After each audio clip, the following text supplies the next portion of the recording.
Henniges Automotive in New Haven, Missouri is one of the area's largest employers. They employ more than 600 people with manufacturing running in 3 shifts around the clock. They boast 75 different jobs and nearly half of those jobs are salaried. Henniges has manufactured specialized robots on site and with the help of local machinists to make the manufacturing process more efficient.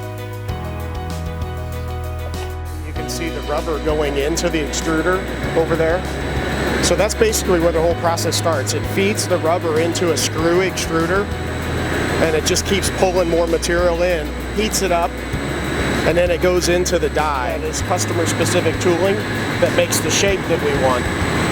So you'll have 2 different materials, one from this extruder and one from the other extruder, because you see the strips going in down there on the other end. Materials all come together inside that steel so that it creates the profile for the customer.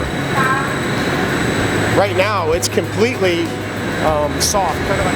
With EPDM rubber, what you have to do is then run it from here in the shape that you want, and you run it all the way down the extrusion line. Once it comes out in the shape, you can only cure it. We make the shape right there.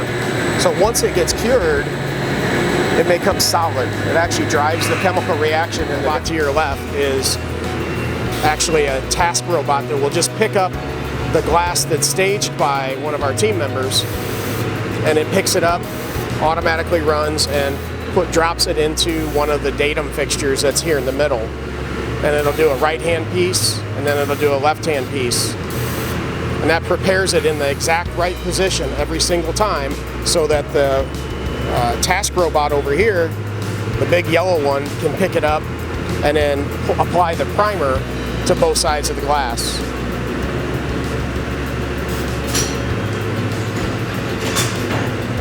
This system here could run in a dark room, except for the turntable has to be filled about every hour by a human, and then the glass carts that you see in the distance that are being stacked up have to be changed out about every 30 minutes. But they'll do the full part where the glass, where we saw it made. This is a piece of component, a D-bar, piece of extrusion here.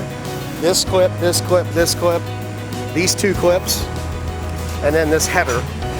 All of that goes in those big molds up there, and they inject all of this rubber all the way around it to make this component.